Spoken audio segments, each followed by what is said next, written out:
Good to be back again. Back to commissions now. No more of my Godzilla for now because I have an actual job here that I was working on before we ran into COVID here. So I'll go ahead and show you the pieces that I have so far. So this one is both Gaiman and Pratchett's version of Death. So there's one for the top. This is going to be a backpack. So this is the top of the backpack. There's our lovely Death there, cut an outline. That one's really fun. She was super fiddly to cut out, but got it down, plus the little black feather, and that's how we're kind of going to merge the two together. I was in the middle of Pratchett's death when we got sick. So what I'm going to start doing today is sewing down this one. I've got the hand, as you can see right here, taped down. So we're going to go ahead and sew that, and I have extra pieces. Hey there. Thanks for joining. And I'm going to go work on this, and we have the rest of his little bag of parts here. I've done quite a few Pratchett bags. This one actually started out as an Atuin bag from the Discworld series, but we decided, after I had an idea, to make both of the deaths, which I think is going to work out really cool. So let's get started on our little skeleton hand here. This one, as you can see, is not as detailed as the other one. That's because I'm going to... Hello there. Tristan, honey, please. Hi. Go on. Thank you. I want to give you a hug. I appreciate your hugs. That's very sweet. We're going to be putting the feather over most of this, so it looks like the, so that the feathers will kind of merge the whole bag together. So that's why this hand isn't quite as detailed as the other one. But it won't take me quite as long to sew this one down either.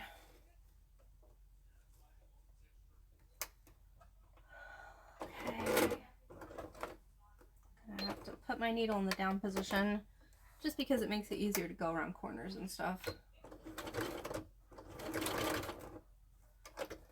Brief interruption by my kid there, who thinks that it's interesting I'm on Twitch.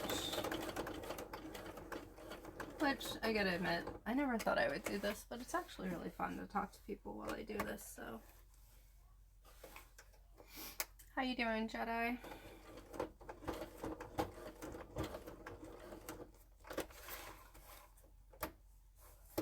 The feathers take a while to sew down, but it's not a huge deal.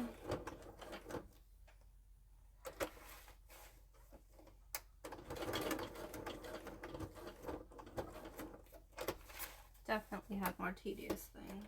Just a lot of angles.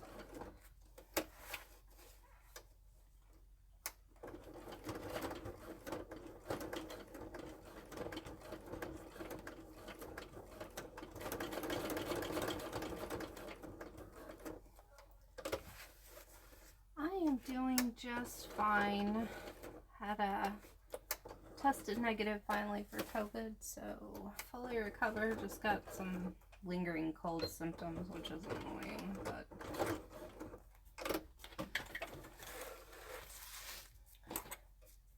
can't complain, really.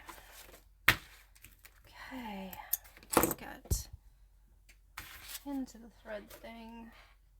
Alright, so what I'm going to do is just outline these middle portions that kind of reflect the idea of like gaps between bones, since it's a skeleton.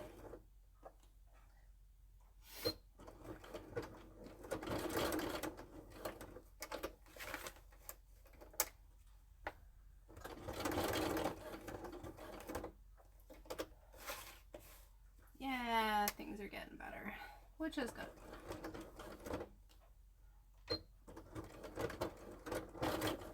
Just need it for it to be spring so I can get into my garden again. Winter is always very depressing. Nothing grows. I do love to garden. It's one of my favorite things. aside from doing this, you know. Gotta have something that doesn't, like, it's not like a business or anything. I just garden because I love it. I love this too, but it's a business.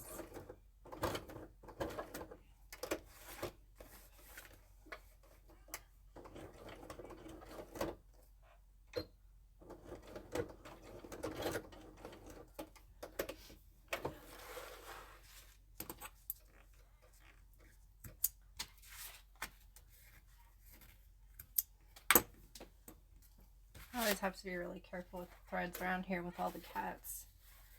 They like to dig around in the garbage. So the thread goes in its own container. Their favorite thing to play with is interfacing, which is this kind of stuff. It's like foam. Gives everything its structure. So it's one of those things that nobody ever sees, but it's important for it to be there.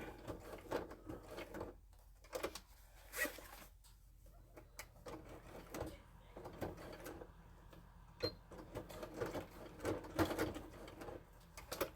for this particular kind of backpack, we're also going to do, as you can see, I've got a bunch of feathers cut up. Some big, some little. Are going to go up and down the sides of the bag. So that will kind of give us our theme and gives a little more definition to the whole thing.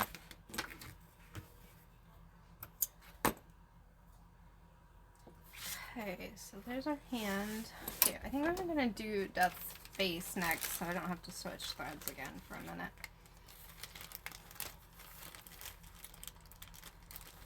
So, I'm going to do eyeballs here. And then I have a sleeve that I'm going to tape down too, because as you can see, it looks a little strange right now because the hand is just kind of floating here. So what I'm going to do here is get this sleeve on the top, and that's going to give it some more dimension. So it's not just kind of like a hand appearing out of nowhere. So as you can see, even just taped down, there's definition there for that. All right, let's get tape. I'm sure to cats that thread is very tasty looking, but I don't know that it can be that great when you have to take them to the vet if they eat it. Especially because this is like thick thread. This is not like regular clothing weight thread. I use bonded nylon. I think this one measures out to about Tex 35 for the people that are sewing folks. As you can see, this Death's face is a little bit longer. It's pretty distinctive. I'm going to trim up just a hair here because there's a couple bits that are not so even. There we go. Bones aren't necessarily smooth, but there's a couple of ragged bits on here. Doing this, it makes a difference in the end product sometimes. How child giggling like a fiend and running downstairs. Children. Gonna get the eyes in there too. Here, just a second.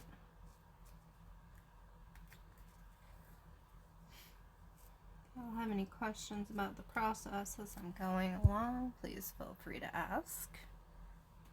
Or if you're watching this as a video recording, you can always ask me on Twitter at ALICI Lee, Lee, is my most used Twitter. There is one for Cut Purse Creations. It's Cut Purse Creations without the N or the S. So Cut Purse Creatio. My name was too long. It wouldn't let me do it. Okay, let's get this.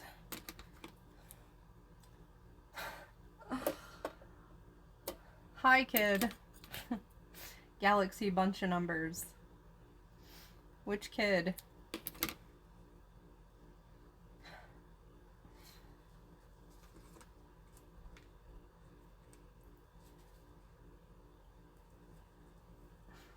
Oh, goodness.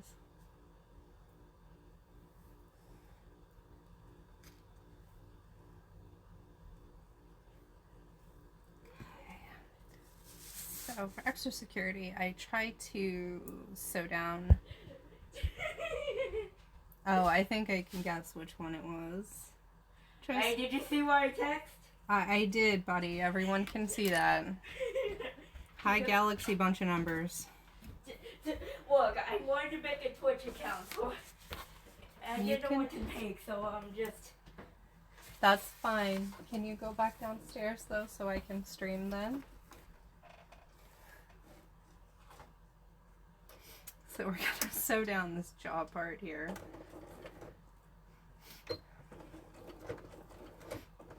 Sometimes sewing in a loft is not always great.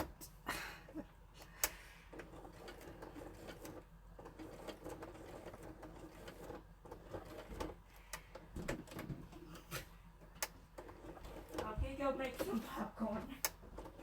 Okay. You want me to bring you a drink? I'm fine, but thank you for asking, honey. Okay.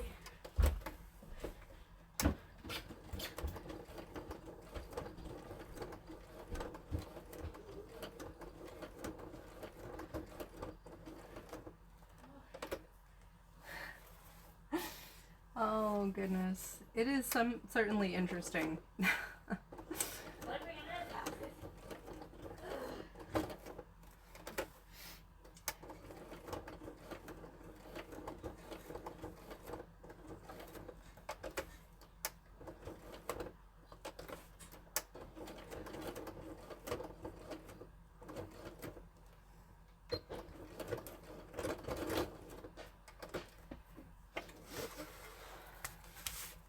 So, there's our bottom jaw on there.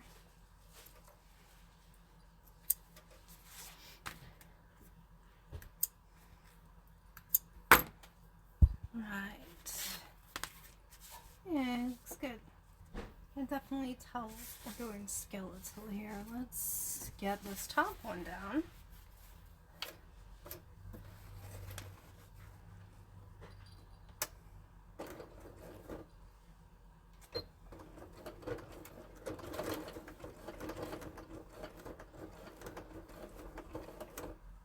Interestingly, I haven't read a whole lot of Pratchett. Like, I've read the first book, The Color of Magic, and then I got overwhelmed by how many more books there were, and I kind of stopped. And I always feel bad about that. I always mean to keep reading it, but then I look at the number of books, and then I get thrown off again. I have read most of Gaiman's Sandman series, though. That was a big thing for me when it came out. I always really loved it.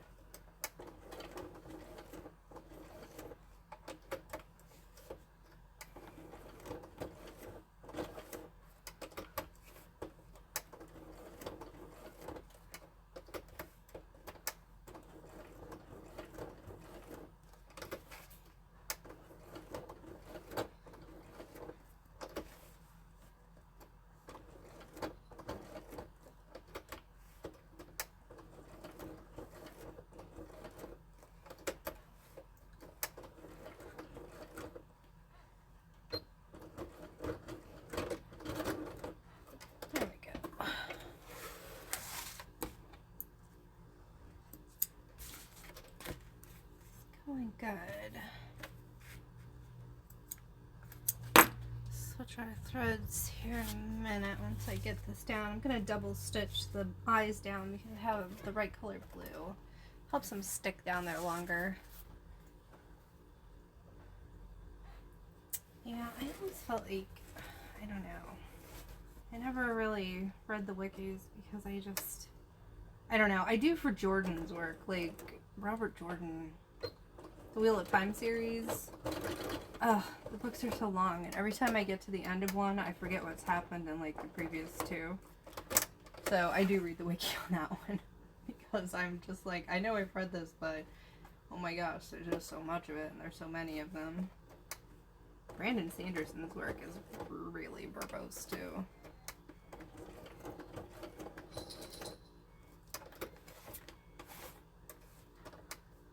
Not that I mind long works, but sometimes my brain remembers that I'm like over 40, and I don't always remember it. Especially when they're that long.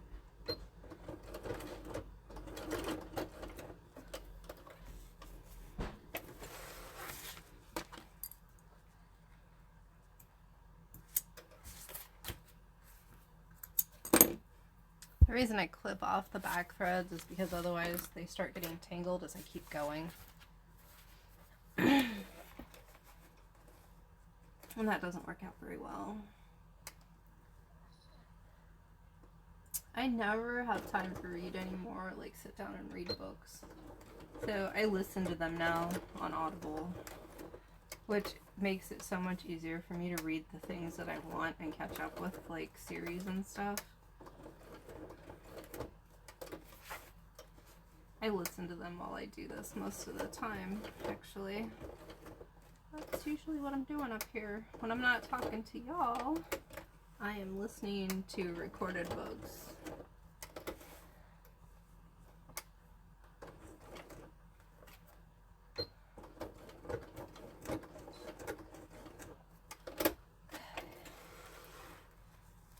Yeah, so as you can see, the eyes moved around a little bit while I was sewing.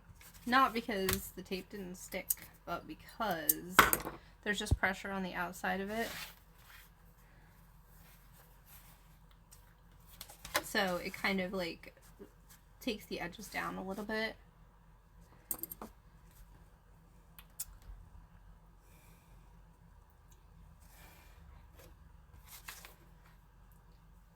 So, yeah. Okay, so we're going to do this side over here.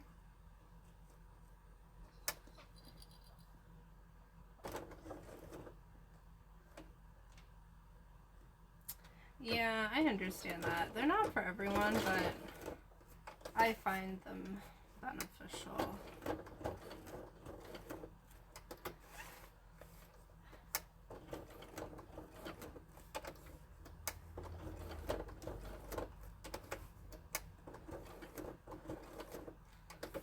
But yeah, the change in the eye shape here while I'm doing this is exactly why I use the tape so much, and then I go over the individual parts.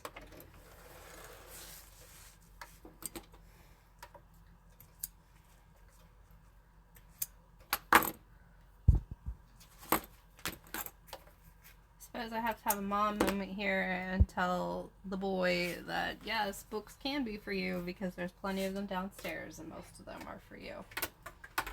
If you would like to listen to audiobooks, I can get you Audible.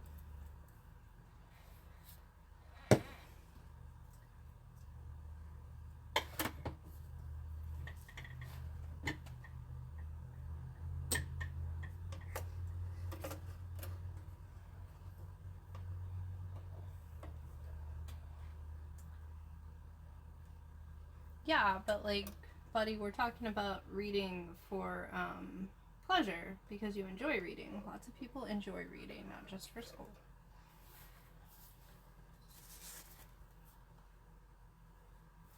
Yeah, I think we're doing good there. Okay, let's get these eyeballs sewn down. Which sounds gruesome, but is not. Having parenting discussions with my child while I work.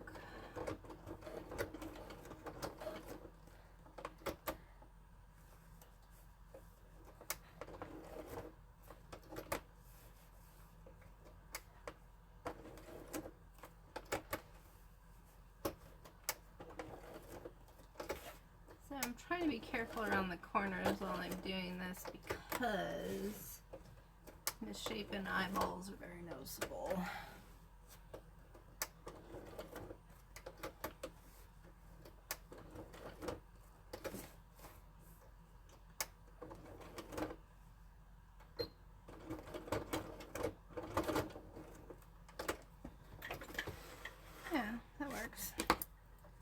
this way nothing's going to come out, even though I've sewn around the edges. It's still going to stay in the middle where it's supposed to be.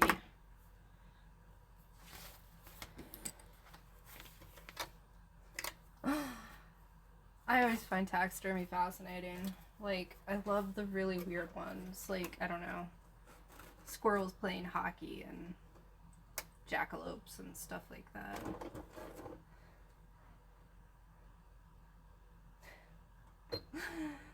Oh, my sweet boy.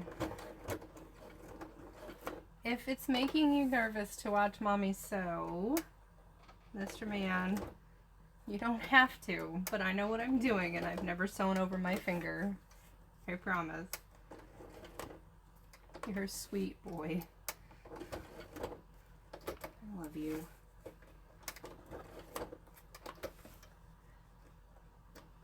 Yes, there are limits to how many layers I can make. Not necessarily, I mean, for two reasons. One, because I can't always get through all of the layers on a machine, because if I did 8 or 10 or something ridiculous like that. The other reason that it's very difficult to do a ton of layers is because it gets really stiff. The bag material itself can only take so much before it just kind of sticks out and it doesn't want to lay like a purse, because there's so many layers and so many stitches on it. So yes, there is a limit to how many layers I can put on these things. And if I can't do it in the required number of layers, then I have to try and make a workaround. So what I'm doing right now is I'm just gonna kind of give the lines here on the jawbones some definition so it doesn't make him look quite as toothless. Doing individual teeth on this scale is very, very difficult. I've tried it before and it usually doesn't work.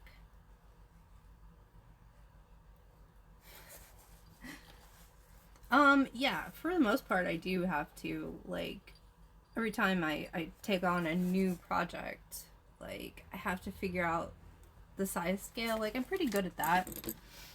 I have to, figure out, what size I can do. If somebody wants a really small bag, I can't put really detailed images on it because it's, very difficult to make things readable at a certain size. It's easier with embroidery. You can do that with embroidery. You can make smaller images, more delicate images, but I don't have a embroidery machine. All I have is the vinyl and my cutting skills on any given item. So yeah, I mean, if I'm doing a brand new image, something I haven't done before, I have to do a little bit of experimentation on how I'm going to make that work or whatever. But if I'm doing the I don't know, the D&D backpacks, I've done a ton of those. I know where the limits are and what I can do with that, and they're pretty simple for me to do that by myself, really quickly, because I've just done it so many times. I think the most challenging one was where people are a little more vague on what they want done, and I have to be way more creative. You can let me answer for myself, young man. Thank you. For those of you who are just watching the stream and are not in the chat, my teenage son is in here trying to be helpful.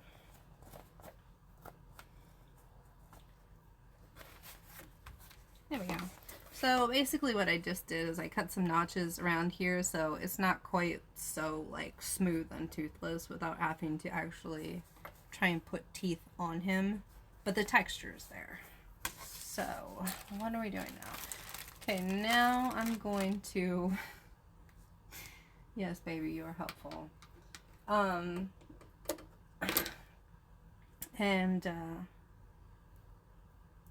Gonna put on his little medallion here that closes his cloak. Again, this is one of those things where I can't detail it out, but having the image present. I have made display pin bags. I have. I have a couple of patterns for that, actually. I really like them. They're a lot of fun to do. And I think they're better quality than a lot of the ones that you can buy off like Amazon or something, because I can make them a lot sturdier. Because some of the ones that I bought, yes, buddy, that's the Grim Reaper stuff. The ones I bought before are really flimsy, and I didn't like them. So I'm designing. I have a handbag pattern actually. That's one that's not a backpack, because a lot of them are like messenger bags and backpack. I have one that I'm working on. Oh, I needed gray, not black. I have one that I'm working on now that's like a handbag design that I really like. But I'm drafting the pattern myself, so it takes a while. Because pattern drafting is not simple.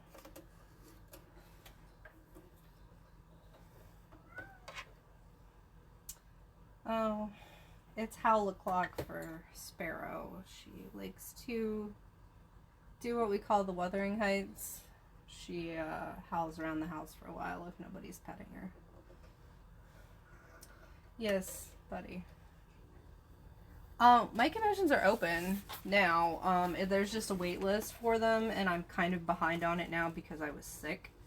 But yeah, I usually don't have like too much of a limit on commissions, just because, you know, people change their minds sometimes, or like people, you know, they just kind of expect to wait for custom stuff, so it's never really been an issue. Yeah, clothing is not something that I mess with very much. I can follow basic clothing patterns, but like princess seaming and, you know, extra darts and French seams and all that is no. I don't do anything that intricate. I can make leggings and shirts and skirts. Like really basic like skater dresses and stuff, but anything more than that, and the answer is no.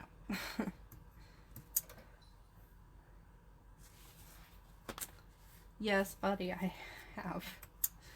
I have made a lot of different bags. Okay, let's get... Alright, that's the last of this. We're going to... Let's see. I think I like it like this. Yeah. I'm going to put this kind of off to the side. And... yeah, that didn't work. Okay. Sometimes I stick my little extra pieces of tape up here on my sewing machine so I have them already cut. And sometimes I stick to the machine. So...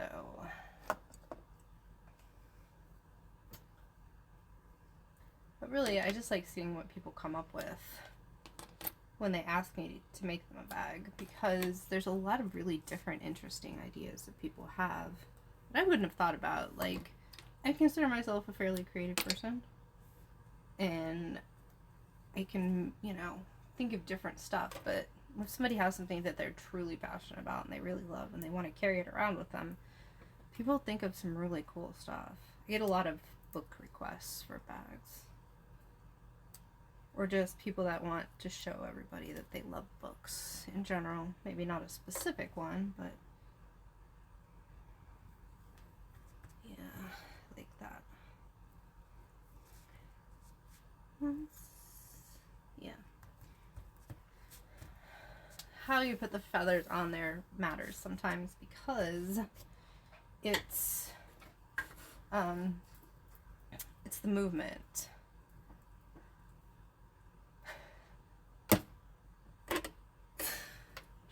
Tristan, what are you doing, honey? Oh, word. Yes, buddy. This is what this is what I'm doing as my job. So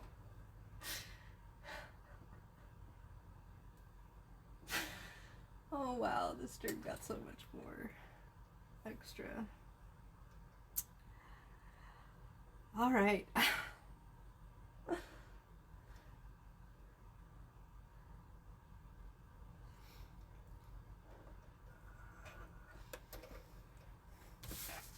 Okay, kiddo. Do you know why this was one of the jobs that used to be done by women?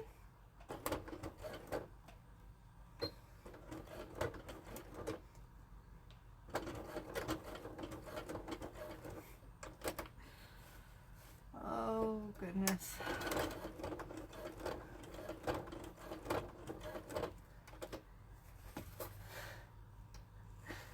Wow, a cell phone. That's pretty an interesting thing that random children ask you to buy.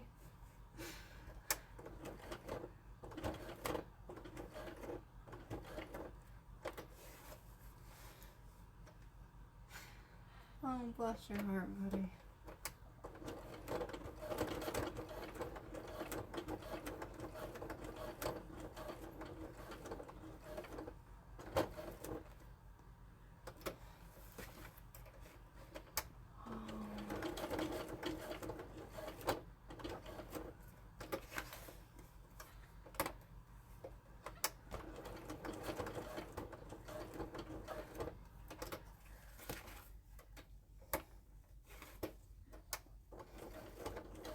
Okay, so we're gonna go ahead and sew down this feather, and then we will get to the sleeve,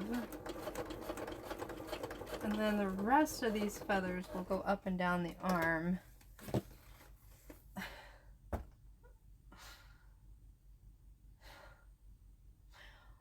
Wow, 2 to 6 pounds. That's something.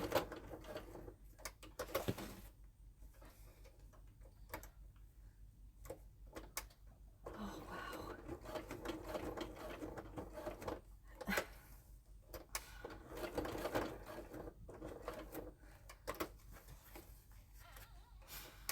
Oh, if y'all aren't in chat, you're missing out.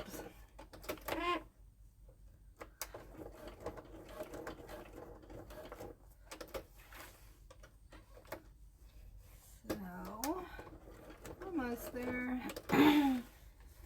Like I've said before when I was working on the Godzilla bag, the more twists and turns and details that these things have, the longer it takes to sew them down.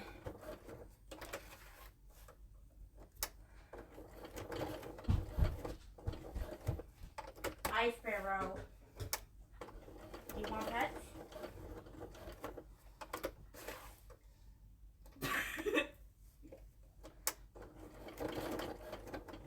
Now stop howling.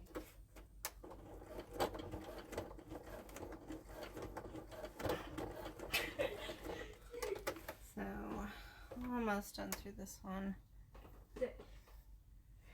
My mom's that got was real sweet. quiet since they got in the living room. Buddy, really, I'm trying to stream here, please. I could be cute on stream if I want to. Buddy. Let's be respectful, please. Okay.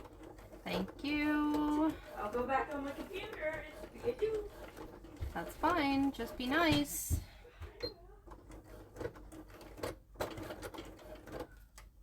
That was nice to get her a cell phone.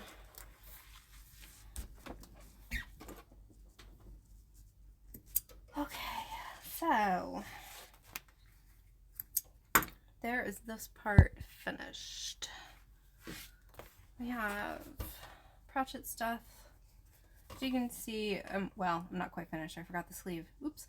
But as you can see, the feather texture and shine is much different than the rest of this. And so the black robe that Death is wearing is still not going to blend into the background of the bag, even though they're both the same color. Which is why I like so many different like textures and shades on a bag like this.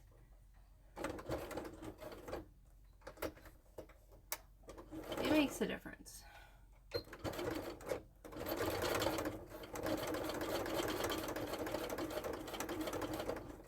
makes things that might not have really stuck out pop a little bit more.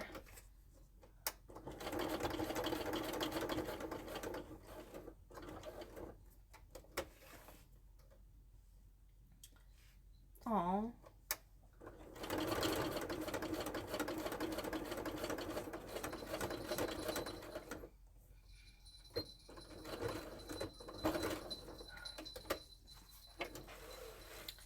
There we go.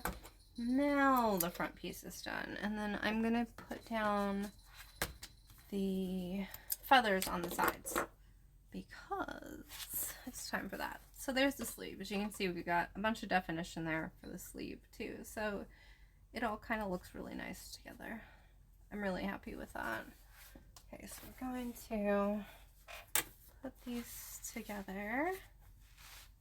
It is all vinyl. All of these are just different types of vinyl. So this particular one is like a marbled effect. And then this is a patent. It looks more like patent leather, but all of these are just different vinyls. The one behind his head is not a flat patent. It's actually a rainbow. And then this is like a light shimmer.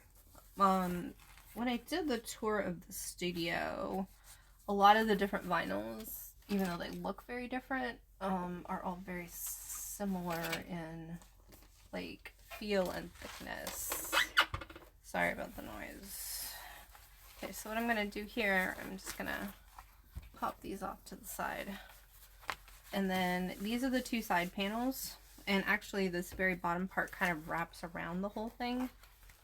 It'll get sewn together kind of like this.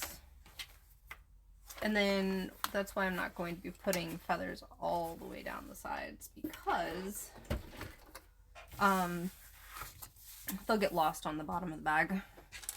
So what I'm going to be doing, these will actually face each other, so yeah, like that. And okay, this one's gonna go. I think I might put that on the back.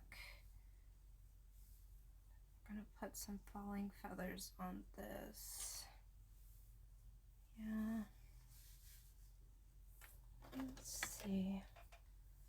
And then again, we have to be careful of losing things in the seams. So,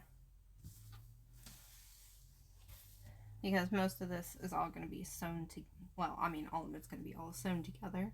So it's going to have to sit nice. Might take me a minute to figure out exactly how I want this, because it does make a difference how you lay things down.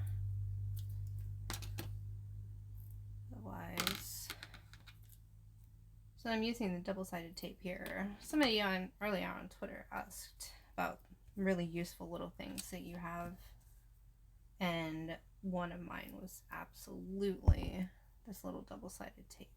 It's nice and thin. I don't get my needles stuck in it too much, but it keeps everything really nicely in place. So we're gonna put that.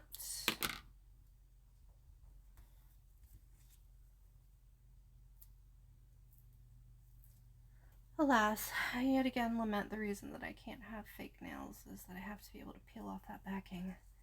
Just can't do it with. Yeah. Space that a little bit better. Glad you got your popcorn, kiddo.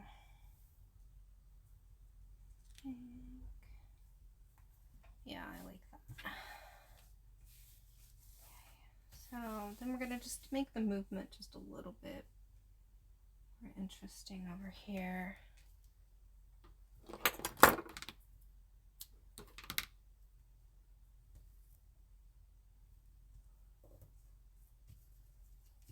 Some more tape. I feel bad wasting those feathers, so maybe get that here in a second. Okay, let's take a look. So that this, so yeah. So even though they're on different sides, we're getting slightly similar setup. Make it a little different. Yeah. Okay. Don't know if that should be that close. Let's push this down a little. Yeah, so I make sure I have plenty of space to sew on the zipper and do the top stitching and all that.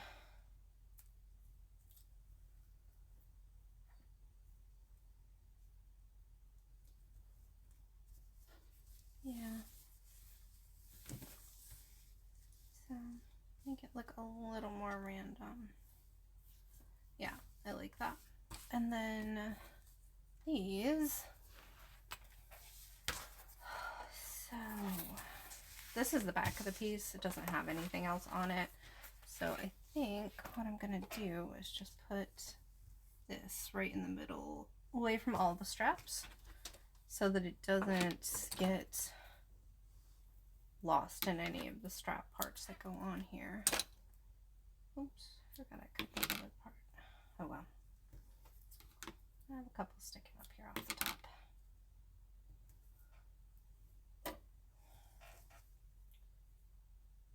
Most people that do the commissions are pretty like okay with whatever it is that I want to do with, you know, their specific theme. Some people are just, you know, way more they have their own vision of how they want things to be. So then there's the back. And then up here along the top, we'll have strap interfacings, and there's some down here at the bottom. So if we put just one right here in the middle of the back, it should be visible. So let's sew these down. It's gonna take a minute to do. And the fun thing about the feathers is it doesn't really matter if they move a little bit while you're sewing, because feathers are not symmetrical. So they can be a little off, have a little wonky part, be uneven. Because that's kind of what feathers look like if you find them on the ground, which is kind of the idea here. There are the feathers falling off.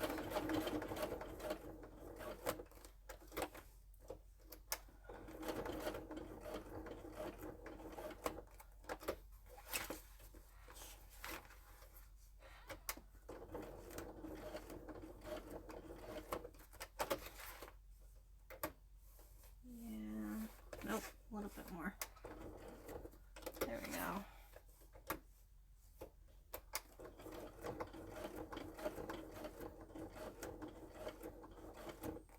Alright. So yeah, this kind of work takes a while. Because it's just lots of little cut-ins and cutouts.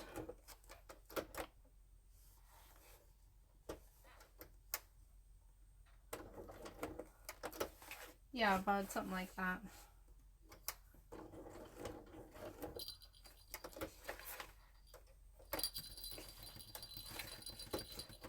This specific one is from Gaiman's Death character because she was described as having black wings and feathers. So I kind of thought that was a really cool way to kind of bring both of those pieces together. And feathers are really fun, even if they're a little tedious. Tried to reduce the amount of tedium by making the smaller feathers a little simpler than the bigger feathers, but because the other feathers are big, I can make like big cutouts here on the side so it looks a little more frayed instead of smooth.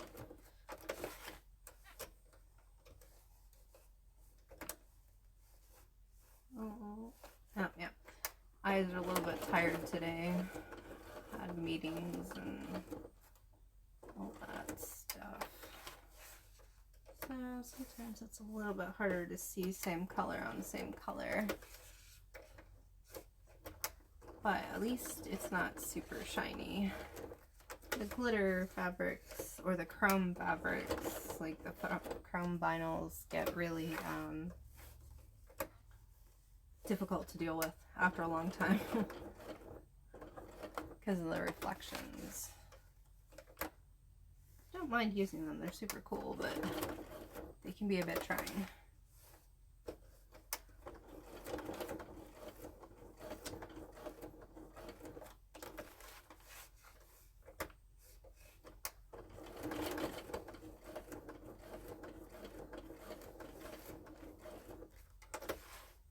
Dealing with such small scale so often, I often think that I need like a magnifier up here, and there'll probably be a time pretty soon where I'm gonna have to get one, but for now I can deal with it.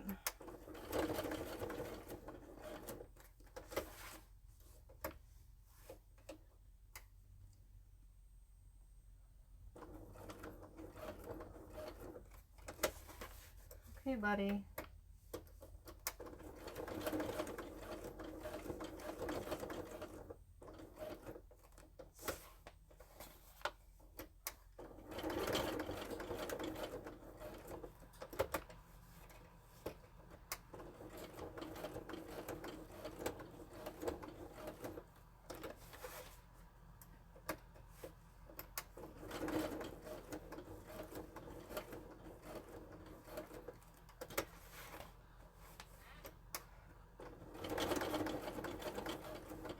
Always kind of hoped that somebody would commission a feather bag at some point, like just a bag with a bunch of feathers on it. I think that would be really pretty, like of different birds that they liked.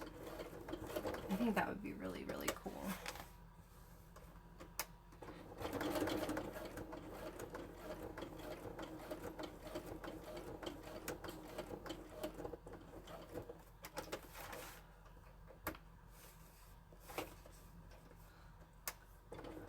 I know, bud, but somebody has to order it.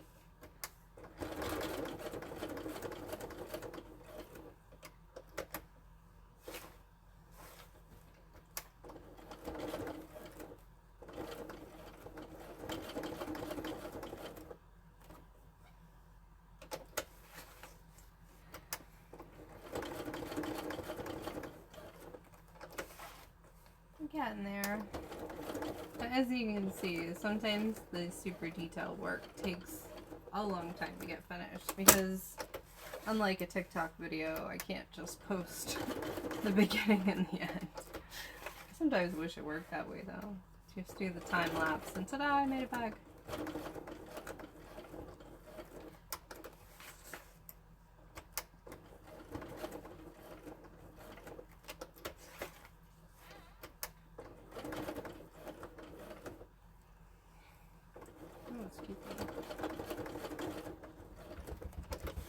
Oh, almost. Don't know what that noise was.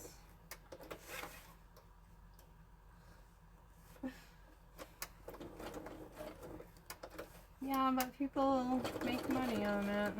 But TikTok might not be amazing.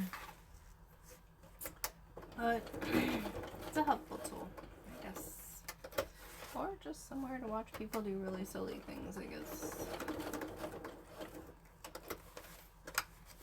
For those of you watching the recorded video, apparently one of my cats is doing something downstairs and making noise. So that is the noise you have heard if you can't identify what it is.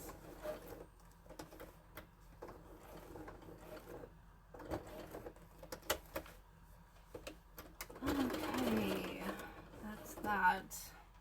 One feather. 4 more to go. It's really pretty. I do like the bigger ones.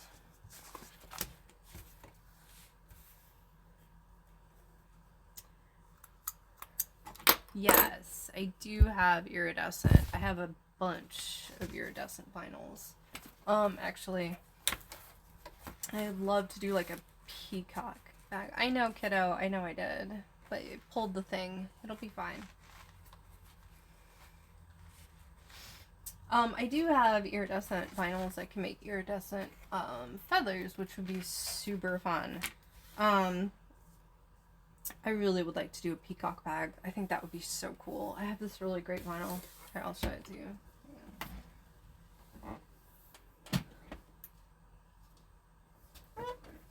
It's so cool.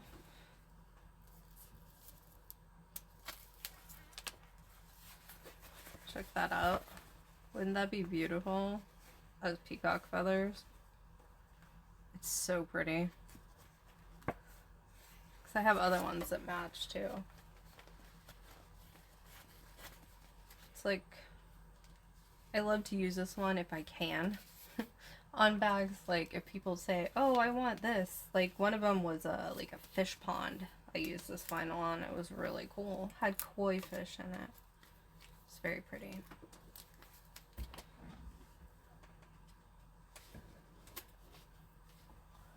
But yeah, I got like a ton of stuff like that. Hang on, let me fish some of this out real quick.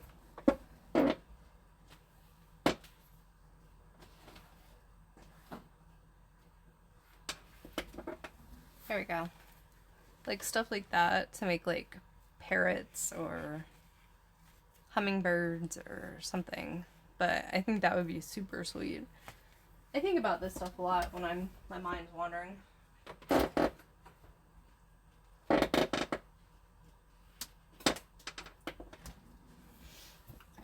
Oh yeah, I do have quite a bit that would do like, or like fantasy birds.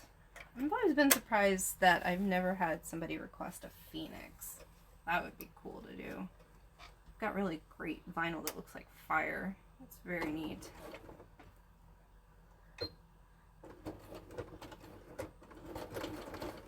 Maybe one of these days I'll get to do a phoenix bag.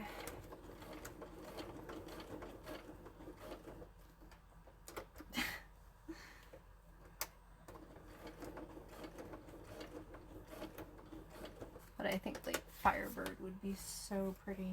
There's so many nice ones, and I think you could combine different feather styles to make it like something truly grand.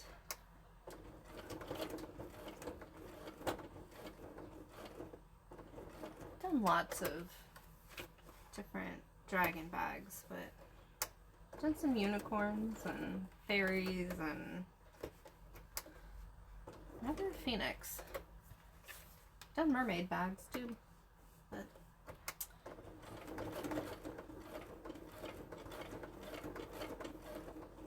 I think it would be neat to try to like combine the phoenix and like a peacock with like those really big, beautiful, long tail feathers. Even though I know people that have, yeah, with the eyes, that would be really pretty.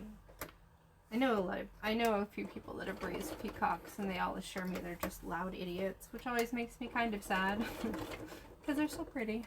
I kind of always want them to be smart. I guess not. They get called chickens a lot. Not that chickens are completely stupid, but not exactly what you would call like really smart birds. Excuse me.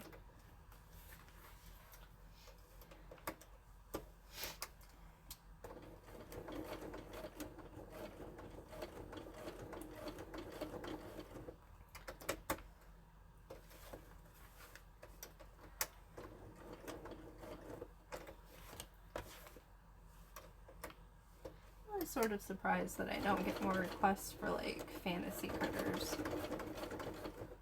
in general. I think that would be cool. Like a stylized Pegasus. I could do a Pegasus bag. Yeah, they kind of are apparently. I don't know. Maybe just the people I know have had a run of bad luck, but yeah. They're real pretty. But they're not real smart.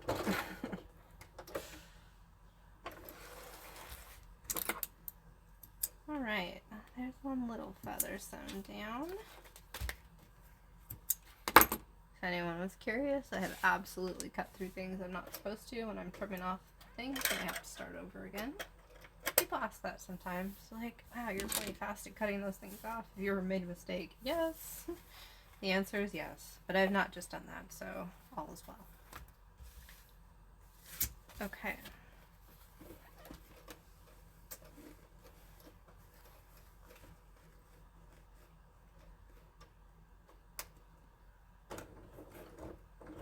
I don't know. I don't think if I really care how smart peacocks are. I think I kind of... That would be really cool to have if we had more land. But we have a very small yard. There's not enough room for much of anything. Maybe the wild birds that fly by to eat the seeds out of my garden, but that's about it.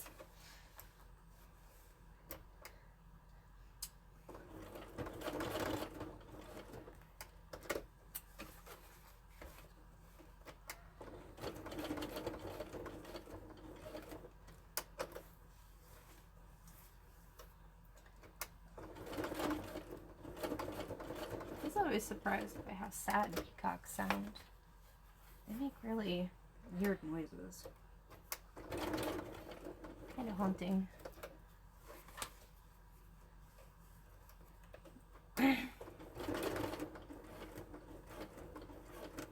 Yes, buddy, I would plant more flowers if I had more land, because that's what I like to do. I don't make you do it, so you don't get to complain about it.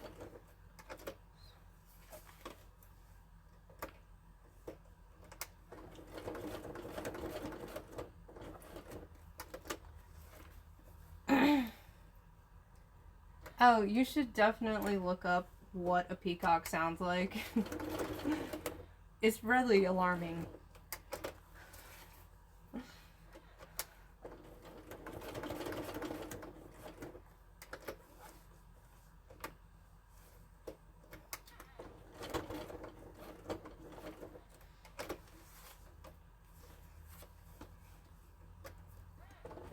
Like, if you were unsure of what you think a bird like that sounds like, I can promise it will not be anything, like, pretty.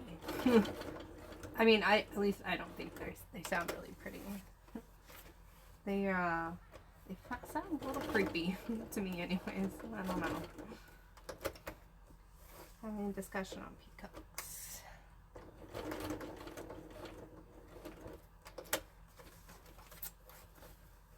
I always wanted to be friends with crows. I think that would be really fun. Because crows are smart. They're really pretty too. Have bird friends. Right? Don't they sound really ridiculous? I found out that they use, like, voiceovers, right? For bald eagles because they sound so ridiculous. Not like not like people think that they should sound, right? But we went to a zoo and they had some bald eagles there. And I was really surprised. I think they said that most movies where you hear bald eagles, it's actually like an American kestrel or a red-tailed hawk that they use the voice of, like their calls, because they sound much more impressive than the bald eagle. They're huge birds though. I have friends up in Alaska. Yeah, red-tailed hawks. I think it was one of them. I have friends up in Alaska, and, you know, they've sent me so many pictures of, like, these 3-foot tall eagles sitting on their porch outside, and it's really scary. They're huge. I didn't realize how big they were. Which makes it all the more funny that they sound so ridiculous for such a big bird.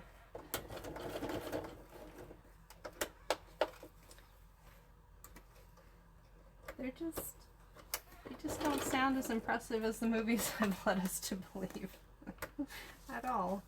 I guess there's a reason for that.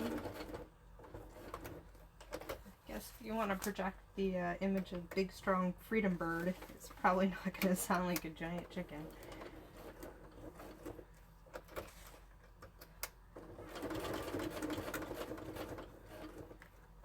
They are truly something to behold, though. Giant.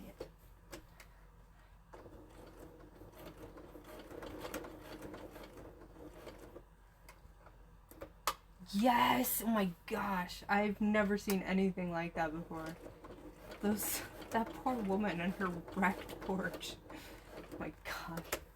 I mean, the biggest birds we have around here are like turkey vultures. And they're large. I mean, they're big. They're not condor sized. Holy crud. Kind of thankful for that. Those things are big. And messy. I suppose as you would expect birds that size to be.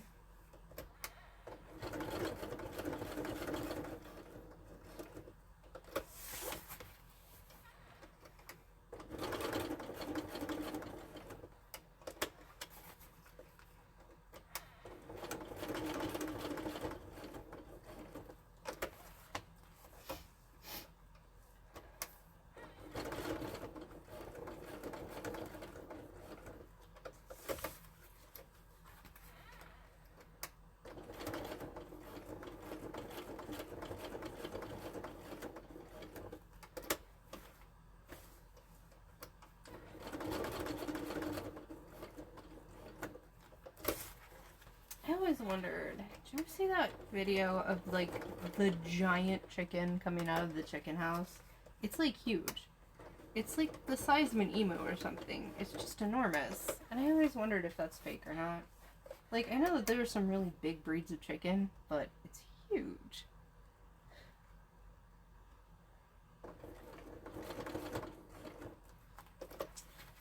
I always wanted to ask somebody about that.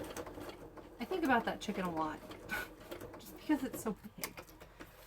Chickens aren't supposed to be that big. Yeah, it was like, I can't even remember what breed it was, but it was like somebody said it once, and all I can think about is this gif of like this giant chicken coming out of this chicken house. Obviously it's a specialty breed, like, but it's just enormous. And it bothers me that there can be chickens that large.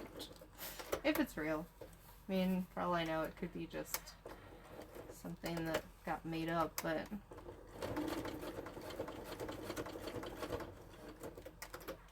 just some giant breed of chicken hanging out somewhere.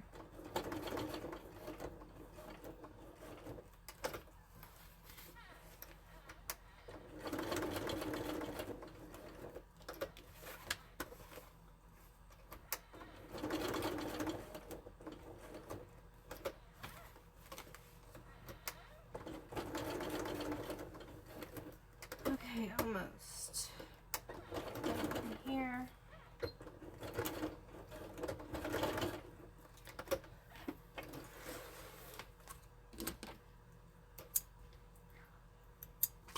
All right.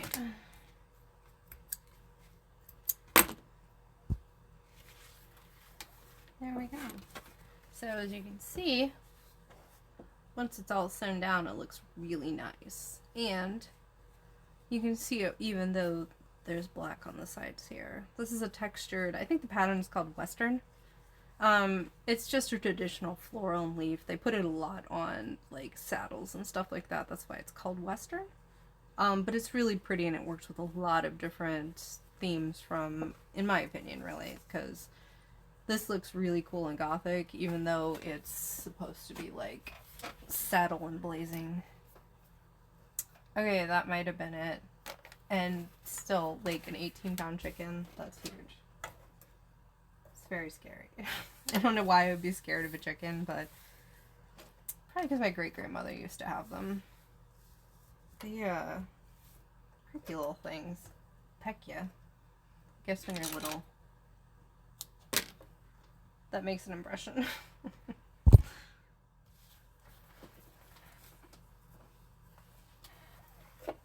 Alright, let's get the rest of this done, and then I can sew down the interfacing, and that'll probably be it for tonight. because the rest of it involves, for right now, involves ironing.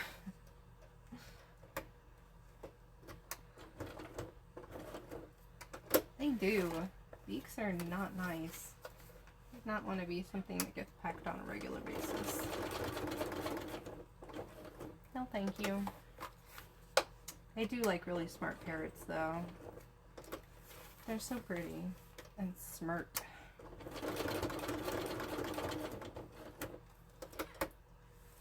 Though honestly, the size of macaws, man, some of those things are as big as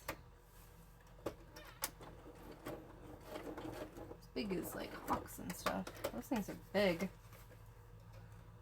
Our zoo does like a flyover thing where like a bunch of macaws will fly from one end to the zoo to the other. It's really cool, but like it's also kind of concerning because they're so big.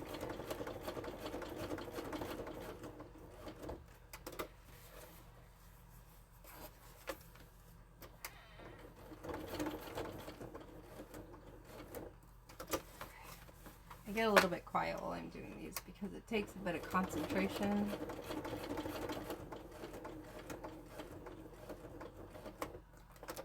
And I try to make sure I don't have to redo my work a whole lot. I'm not paying attention. It means that my commissions take longer. I'm already behind.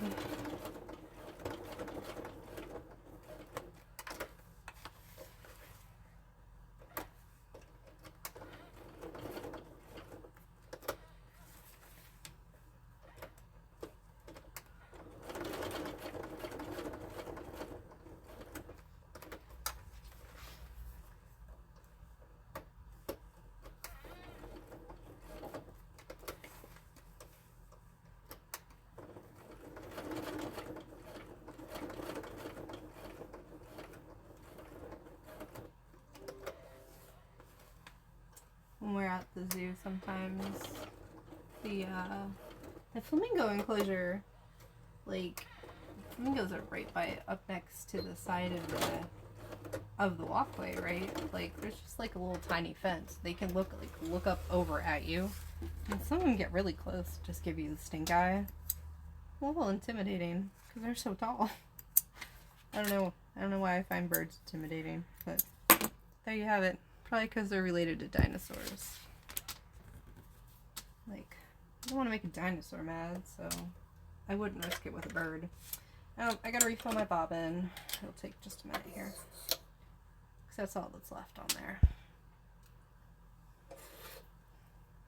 This part gets a little noisy. Because it takes just a minute.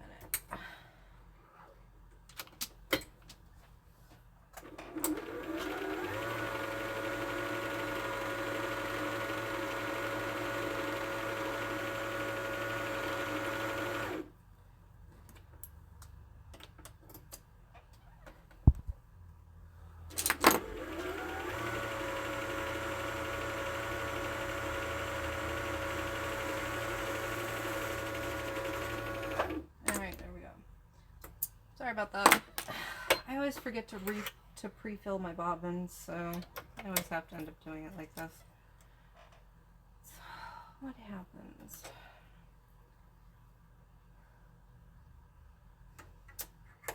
Llamas aren't very nice. Alpacas are nice. Llamas are not.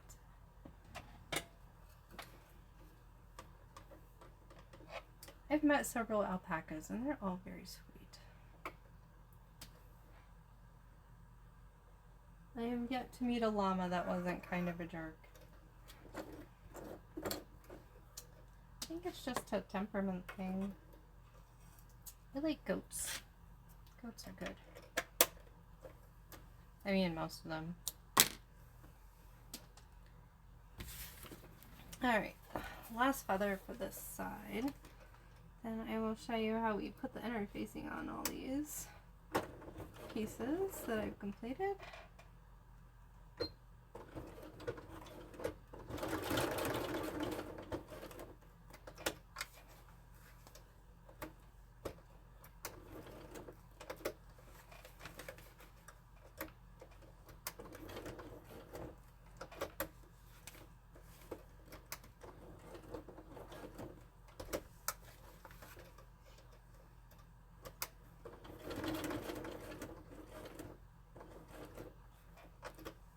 Aw.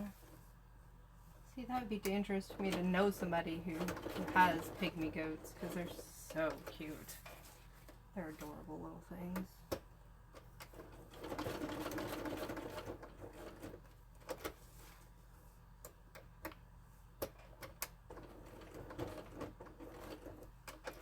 I've never been much into sheep though.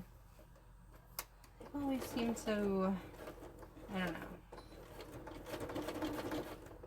Probably because when I was little, a friend of mine bred them for 4-H, and they were huge.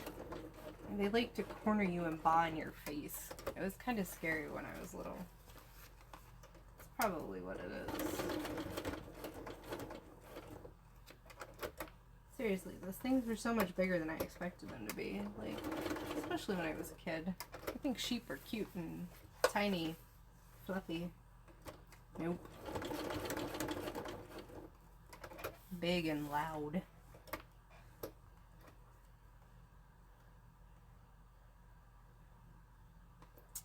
See, when we first moved in here, there was nothing here outside but weeds, right? So, I always wanted like a herd of goats to come and do that. Unfortunately, I had to do it the old-fashioned way. As you can see, what I'm doing here is I'm going to have to redo this one little bit here because I completely missed the side of this one bit of feather, and that will bother me if I don't fix it. So, let's fix it.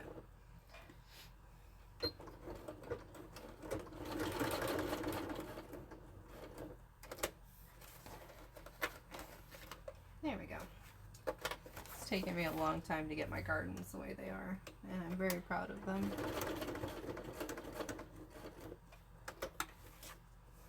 Because literally all that was here was gravel and rocks and weeds.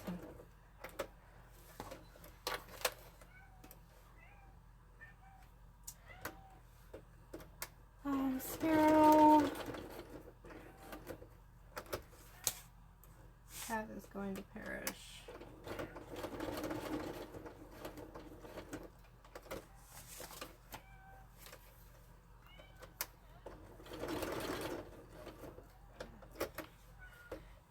Back on our Wuthering Heights nonsense. Yeah, well, if she would come upstairs, I could pet her, but she won't. She just howls around the house like her limbs are actually falling off. It's very sad.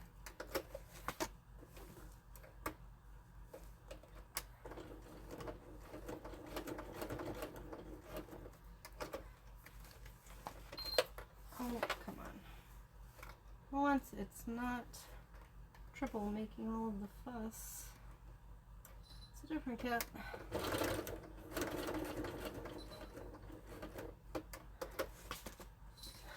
Yes, that's cats. Attention on my terms, but immediately.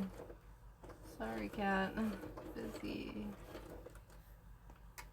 Meanwhile, Raven's just up here sleeping in her bed, being very good.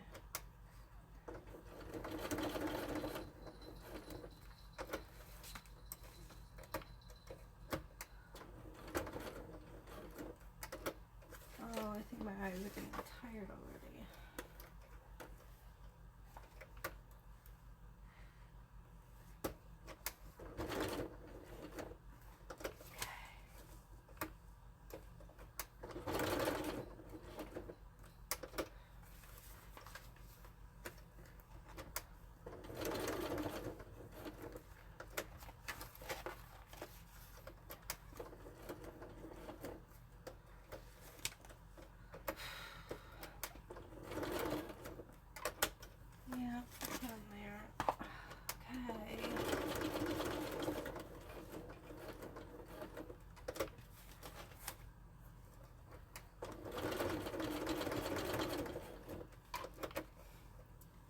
Still talk to myself a lot, even though y'all are here to talk to you too.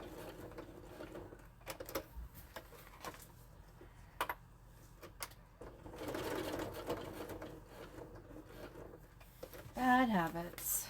Or just old habits, I don't know. Ah, don't you do that.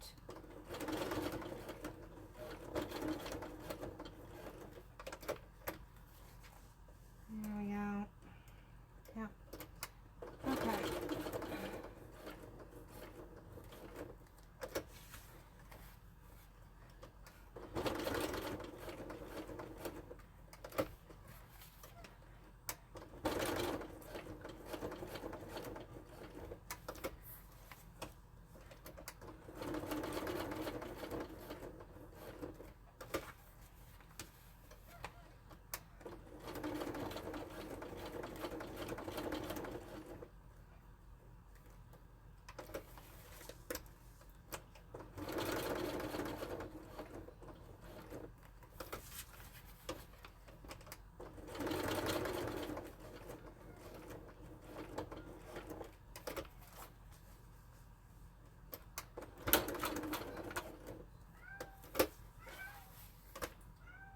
Sparrow, stop it. Oh, I got a snag. Hang on. I gotta fix that. This happens because there's so much double-sided tape and the needle's been going through it so much that occasionally the thread starts to stick to the needle. So I have to start all over again with that bit. I swear that cat gets pet. She's not living in a terrible place. You would never know it by the howling. So, clearing off the needle and starting again. Over here on this side where it's snagged. Because sometimes when the threads snag, they get too thin. And while you might be able to keep sewing... Wait, no, she's still downstairs. Okay. Well, you might be able to keep sewing. The tension on the thread isn't going to be as good, and it won't be as strong. So, it's worth it to stop and start again. At least in my opinion. I know. She's just so much.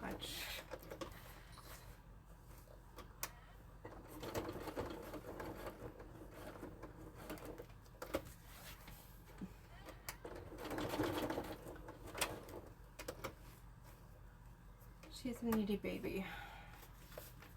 Her and her sister both. And they all, excuse me, hiccup. They all yell.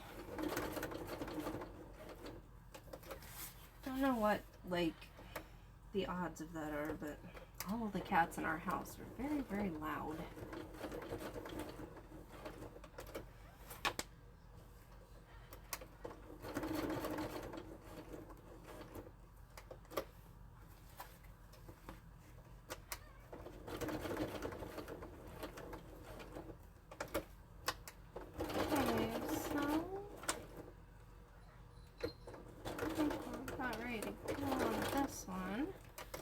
Okay, so I have a bunch of threads to snip on this one because we had some issues.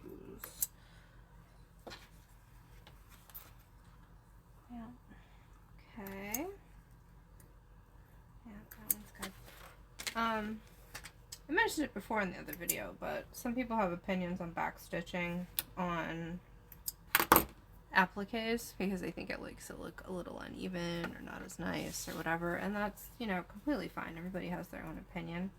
However, I very much firmly believe in back stitching on applique because it is such a very used part of the bag that I don't feel comfortable with it not being backstitched because I don't want it to fall off and I don't want the edges to peel up and I don't want it to look bad after a few weeks of use because it's, you know, unthreading or it's not working properly. So, my opinion, backstitch or applique. However, it is a personal choice. Alright, so that's that. So we have a second little bag of feathers. So what I'm going to do now is I'm going to stitch on the stabilizer. This is an interfacing. It's by Pellon. It's called Flex Foam. Obviously, for reasons that are apparent, it's flexible foam. The reason that I use stitch-on instead of, say, the iron-on, because there is iron-on of almost everything, is because I'm working with vinyl, it doesn't always... I can't always get the iron hot enough to make it adhere properly, and then it peels right back off. And I don't like that. So the reason that I stitch it on is for everyone's security. So you don't have to worry about your bag suddenly being kind of saggy and not staying together properly, because I didn't feel like stitching it on. Instead, I just put the iron on there. So that's what I'm doing now. I'm going to stitch all of this on. I'm going to increase my stitch length for that to a basting stitch. Yeah, we're going to put that onto a basting stitch so that the whole thing will be secure, but not too tight.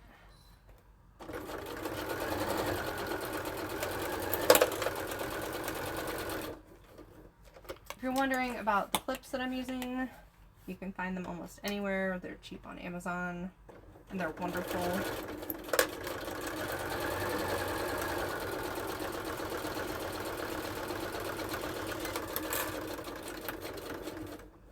Sometimes if you leave them on the piece too long, they can create little divots and dents, but for the most part, they come out after you've taken the clip off for a while. So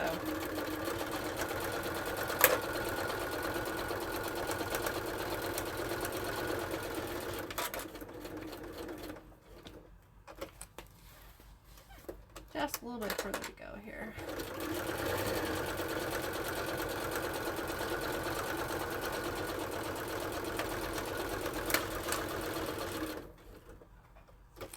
So when I base these on here, the stitch, the seam on here is barely at 1/8 of an inch. If that. It's as close as the edge as I can get it, basically. Because most bags are sewn at 1/4 inch seam allowance, it'll be hidden in here, so no one's ever going to see exactly where I have basted my foam on. And that's the point. That's why I've sewn it so close to the end. Is just so that it sticks on there while I'm sewing, and then it gets caught in the seams of the piece.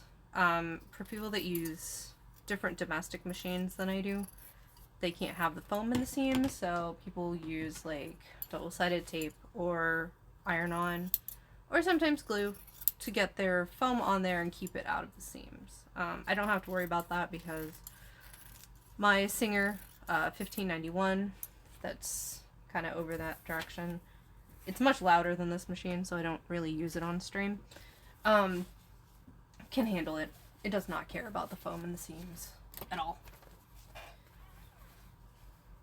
I know that some folks that assemble their bags on other domestic machines do have a problem with that, so they have to make sure that there's nothing extra in the seams to increase bulk, but I don't have to worry about it. It's never been a problem. I get asked a lot what kind of sewing machines to use for sewing bags. It's one of the most common questions that I see. And there are a lot of people that will just say flat out industrial. Just get an industrial, get an industrial, get an industrial. And it's not necessary, I don't think. Because as long as you can get a machine that will go through the bulk, you don't have to have an industrial. And I don't.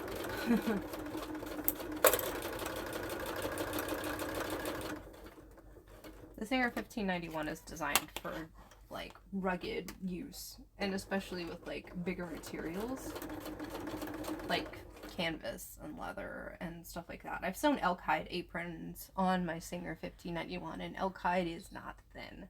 It's not like cow leather. It's very, very, very thick. So if I can sew an elk hide leather apron on a Singer 1591, you've got no problem with bags. No problem at all.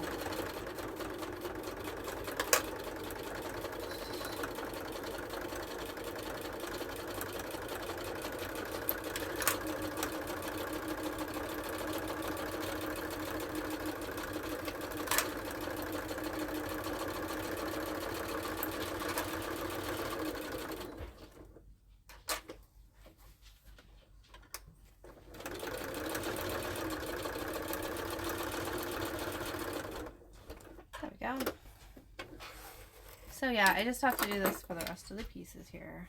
And then we'll have everything interfaced and backed. And then I can start, I gotta do the inside. This is the way most bags work. The inside is completed differently, and then you put them together, and then you turn it right side out. There are different ways of making bags. Liners go in different ways, etc. But for this backpack, it's very structured. We will be turning the bag. So you put the liner in, you sew sides together, and turn it out, and that's it. Machines do look fancy. New ones do anyways. Like most of them that have digital displays like mine do look really cool, but my Singer is very old. It's usually the one that you see when they show like older ladies sewing at a machine. It's almost always that kind of older Singer model. But it works, and I can still get parts for it. So I don't really see a need to buy like $1,000 industrial, because what I have works. So if it ain't broke, don't fix it. I think that's a lot of what keeps people out of sewing bags, really, is because they think they have to have really expensive machines to do it, and you don't. The one that I'm using right now to do like the applique and all that, this is a quilter. It's the Juki HCL model, and it's not expensive. This is not like top of the line anything for anyone. And my Singer was like $150 on Craigslist, and it came with the table. So I've had it serviced a couple times and works great. Really can't do anything to hurt it.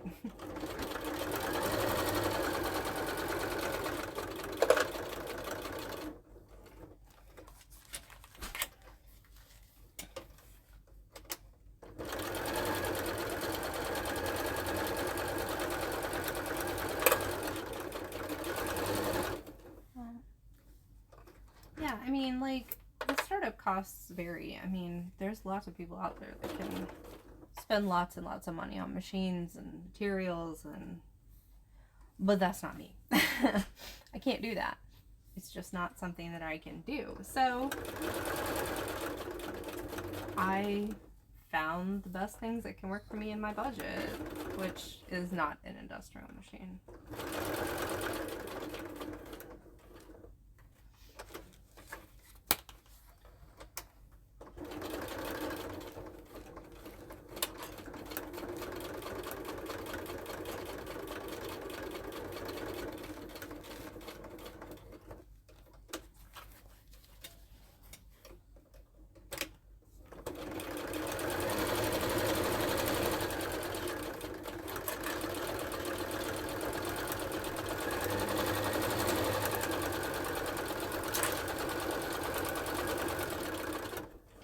Get really fast at taking those clips off.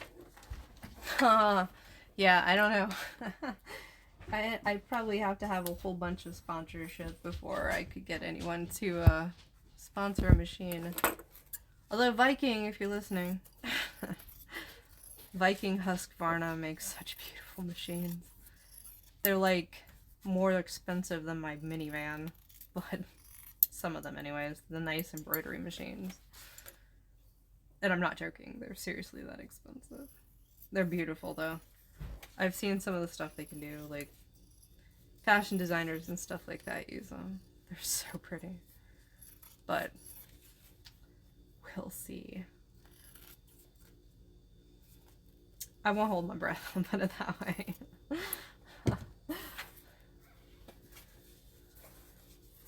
Yeah, there we go. Okay, so a couple more pieces to do here, but I think I'm gonna go ahead and end the stream for tonight, just because all I'm doing right now is just doing the same thing I've already showed you all what I was doing there. The rest of my night will involve ironing, which is not something that anyone would find exciting, especially not me. I iron a lot. Because all of the other interfacing, which is this, gets to be attached to the interior liner pieces, which which are these. They're really pretty. I love this fabric. So there's this fabric, and then it will be on the inside as part of the liner of the bag. That's also another thing that people find really fun when they do this kind of custom work, is that they get to pick things like that. And in regular industrial made bags, you don't. So, thank y'all for joining me tonight, and I will see you next time. Bye-bye.